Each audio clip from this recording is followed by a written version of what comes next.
नमस्कार दोस्तों, मेरा नाम है यशस्वी वर्मा और मैं अपने दोस्त ज़ुबैर राशिद के साथ आज एक वीडियो बना रहा हूं जिसमें बहुत ज़्यादा रिक्वेस्ट आई थी कि सर आप इस एनेस्थीसिया मशीन से रिलेटेड वीडियो बनाइए। तो इस वीडियो में हम बेसिकली देखेंगे कि इस मशीन को स्टार्ट और टेस्ट कैसे करते हैं। अभी आप देख सकते हैं जो ये एनेस्थीसिया मशीन है ये अभी ऑफ पोजीशन में है, बस सिर्फ इसकी जो पावर कॉर्ड है वही कनेक्टेड है। आइडियली आप कोई भी एनेस्थीसिया मशीन जब स्टार्ट करते हैं तो उसका प्रोसीजर लगभग सेम रहता है। सबसे पहले तो आपको मशीन के पीछे जाना है और जो इसकी पावर कॉर्ड है वो देखनी है कि वो सॉकेट बिजली के वो सॉकेट से कनेक्टेड है कि नहीं। यदि जो स्विच है वो ऑफ है तो उसको ऑन कर लेना है। सबसे पहला स्टेप ये रहता है। ऐसे में रखना। इसके बाद अगला स्टेप होता है हमारा कि हमें जो हमारी सेंट्रल गैस पाइपलाइंस आ रही हैं इनका करना होता है टग टेस्ट। ये लूज़ तो नहीं है, जब हम हल्का सा झटका देते हैं इसे बोलते हैं टग टेस्ट करना। इसके बाद हमें आ जाता है हमारे एनेस्थीसिया मशीन के पीछे। यहाँ पे एक स्विच रहता है, कई बार ये बंद रहता है जिसको हमें ऑन करना होता है। जब हम इसको ऑन कर देते हैं उसके बाद हमें अपनी एनेस्थीसिया मशीन को ऑन करना होता है। एनेस्थीसिया मशीन ऑन करने के लिए आपको ये जो मास्टर स्विच है इसको रोटेट करके इस डायरेक्शन में कर देना है। फिर आप देख सकते हैं इसका मॉनिटर एक्टिवेट हो रहा है। जब तक मॉनिटर एक्टिवेट हो रहा है आप तब तक मशीन की फ़िज़िकल एग्जामिनेशन कर लीजिए कि ये क्लीन है कि नहीं और अच्छे से डिसइंफेक्टेड है कि नहीं। फ़िलहाल हम देख सकते हैं ये अच्छे से डिसइंफेक्टेड नहीं है, तो इसको डिसइंफेक्ट भी करना पड़ेगा और वो हम 70% आइसोप्रोपाइल अल्कोहल सोल्यूशन के माध्यम से कर सकते हैं।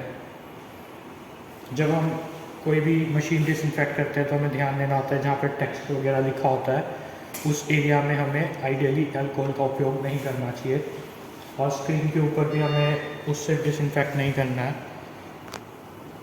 तो आप देख सकते हैं हमारी मशीन ऑन हो गई है और जो भी इसके चेक्स वगैरह रहते हैं, जो इसकी गाइडलाइंस रहती है वो इस मॉनिटर में भी डिस्प्ले की जाती हैं। जैसे कि वो कह रहा है कि in case of emergency select start case. यदि इमरजेंसी है तो हम डायरेक्टली केस ले सकते हैं, हम ये सारे टेस्ट बाईपास कर सकते हैं। बट यदि हमारे पास टाइम है तो हम सुबह आके इसको चेक करेंगे।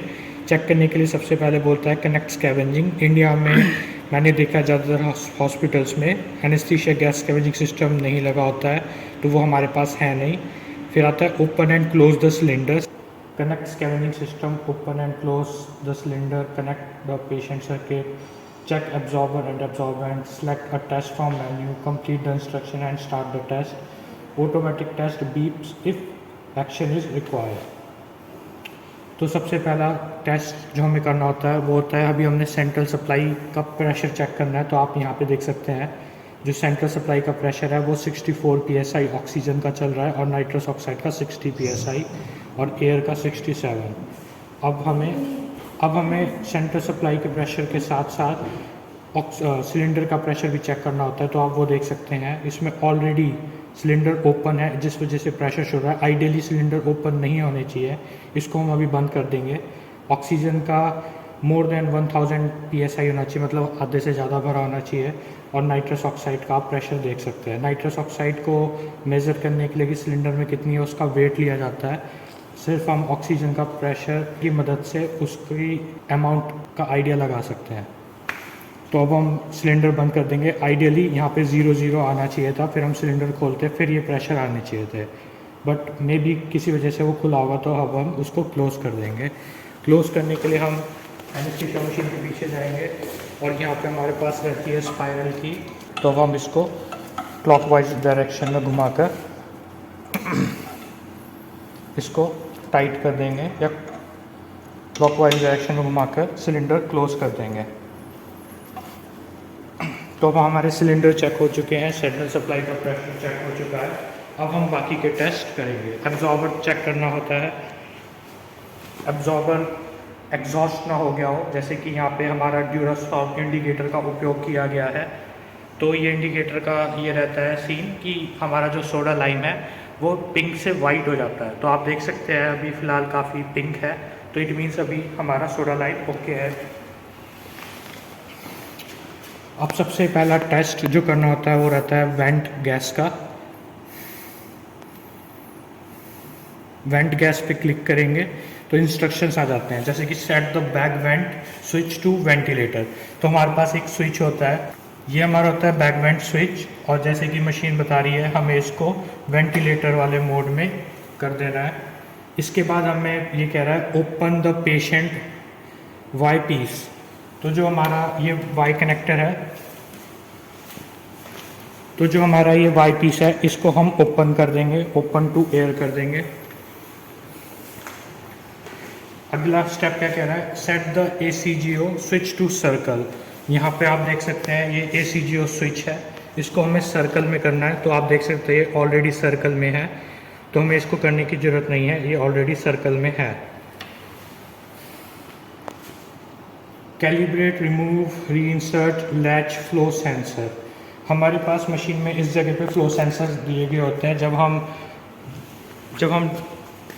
जब हमारे पास काफ़ी टाइम होता है तो हम इस लैश को ओपन करके इसमें से फ्लो सेंसर निकाल के उसको क्लियर करके दोबारा रीइंसर्ट करते हैं। इसके बाद लिखा है इसमें select start, test runs automatically beep when done. तो अब हमें स्टार्ट पे क्लिक कर देना है और हमारा जो टेस्ट है ये चल रहा है, और जब ये कंप्लीट हो जाएगा तो ये बीप कर देगा। जितनी देर में ये टेस्ट हो रहा है आप तब तक बाकी चीज़ें भी देख सकते हैं। जब तक ये मशीन चेक कर रही है तब तक आप वेपराइजर्स देख सकते हैं कि उनके अंदर कितना वॉलेटाइल लिक्विड पड़ा हुआ है, और उसको रिफिल करने की ज़रूरत तो नहीं है। तो अब आप देख सकते हैं हमारा टेस्ट कंप्लीट हो गया है। तो अब ये क्या कह रहा है कि make sure the bellows are fully collapse. तो जो हमारा पिस्टन आप वहाँ पे देख रहे हैं, जो बेलो है वो पूरे अच्छे से कोलैप्स होना चाहिए। तो हमने कर लिया भाई मेक श्योर। उसके बाद अक्लूड द पेशेंट वाई पीस। तो हमने ये लेना है और इसको अक्लूड कर देना है। अक्लूड करने के दो तरीके हैं। आइडियली तो आपको मशीन में कनेक्ट कर देना है, हालांकि यदि कोई दिक्कत आती है तो आप इसको हैंड से भी अक्लूड कर सकते हैं। इसके बाद हमें कंटिन्यू पे क्लिक कर देना है।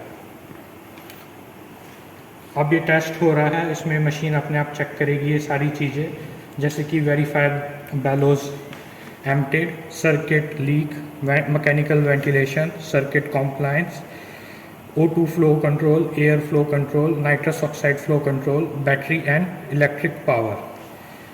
जितनी देर ये लगा रही है आप तब तक बाकी चीज़ें भी देख सकते हैं।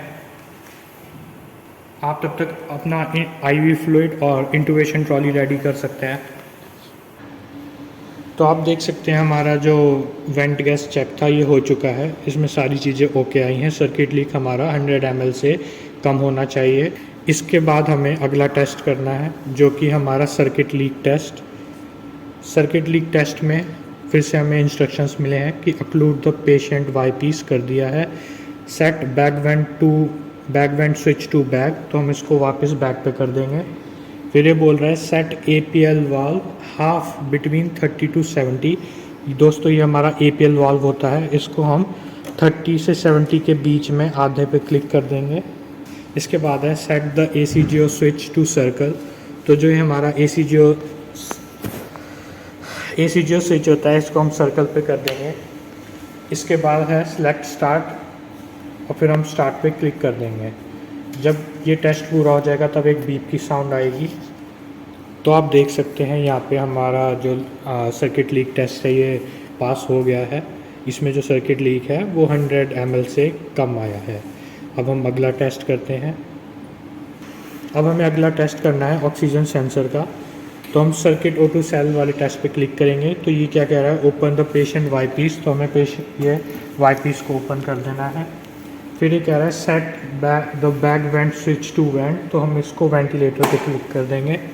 Set ACGO switch to circle. तो हम एक बार फिर चेक कर लेंगे, ACGO स्विच हमारा सर्कल पे ही है। यहाँ पे आप देख सकते हैं मेजर ये ऑक्सीजन लेवल है, ये आइडियली 21% होना चाहिए।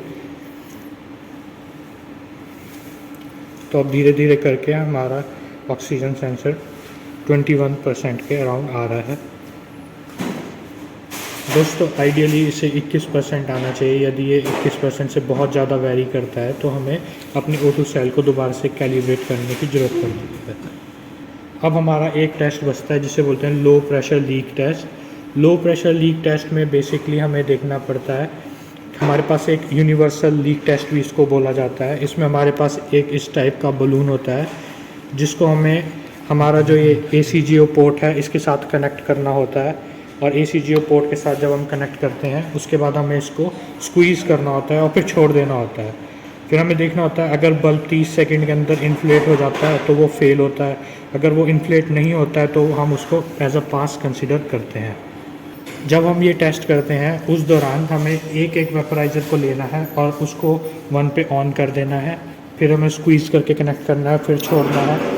उसके बाद जब वो हम देख लेंगे कि वो टेस्ट पास हो जाएगा, फिर उसके बाद हमें इस वेपराइज़र को बंद करके दूसरा वेपराइज़र ऑन करके फिर से ये चीज़ रिपीट करनी है। इसके माध्यम से हम इन दोनों वेपराइज़र्स का भी लीक टेस्ट कर लेंगे। तो दोस्तों फ़िलहाल हमें मशीन ऑन रखने की ज़रूरत नहीं है, ये तो हमने बस एक डेमोन्स्ट्रेशन पर्पज़ के लिए ऑन की थी। तो मशीन ऑफ़ करने के लिए हमें फिर से मास्टर स्विच है इसको ऑफ़ पोजीशन में ले आना है।